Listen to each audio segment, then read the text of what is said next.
The Great Fire of London, a catastrophic event that unfolded in September of 1666, left an indelible mark on the city's history. It began in a baker's shop on Pudding Lane, quickly engulfing the surrounding buildings. Fanned by strong winds and fueled by the readily combustible materials of the time, the fire raged for days, consuming a vast swathe of the city.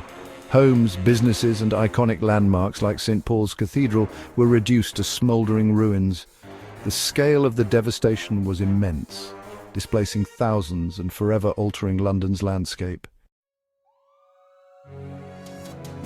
While the official cause was attributed to an accident, whispers of arson have persisted over the centuries.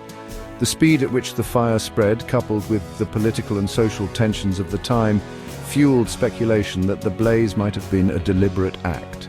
Could this inferno, which reshaped London, have been the result of malicious intent? Adding fuel to the suspicions surrounding the Great Fire is the fact that London had already experienced a major fire in 1633. This earlier fire, while less destructive, raised concerns about fire safety that were largely ignored in the subsequent rebuilding. This disregard for fire prevention measures fueled the belief among some that the 1666 fire was not simply an accident waiting to happen, but a deliberate act. Furthermore, accounts from the time, though often unreliable, mention foreigners being blamed for the fire.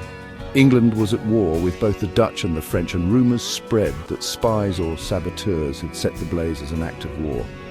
These accusations, while lacking concrete evidence, highlight the atmosphere of fear and suspicion that gripped London in the aftermath of the disaster. If the Great Fire of London was indeed an act of arson, the question of motive looms large. Who stood to gain from such widespread destruction? Some historians have pointed to the possibility of disgruntled citizens, angered by poverty, inequality, or resentment towards the ruling class.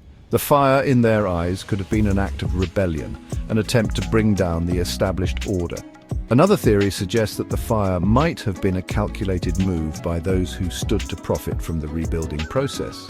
With vast tracts of land reduced to ashes, opportunities for development and profit would have been immense. Could unscrupulous individuals or groups have been willing to orchestrate such a disaster for personal gain? Despite centuries of speculation, the truth behind the Great Fire of London remains elusive. No conclusive evidence of arson has ever been found, and the official verdict of accidental fire still stands. The baker, Thomas Fariner, in whose shop the fire began, maintained his innocence until his death. However, the lack of definitive proof has not quelled the debate. Some historians, while acknowledging the lack of hard evidence, argue that the circumstances surrounding the fire are too suspicious to ignore.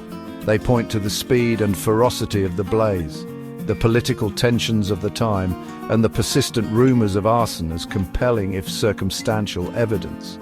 The Great Fire of London remains one of history's most compelling mysteries. Was it a tragic accident or a deliberate act of destruction? The answer, lost to time, continues to fascinate and intrigue us centuries later.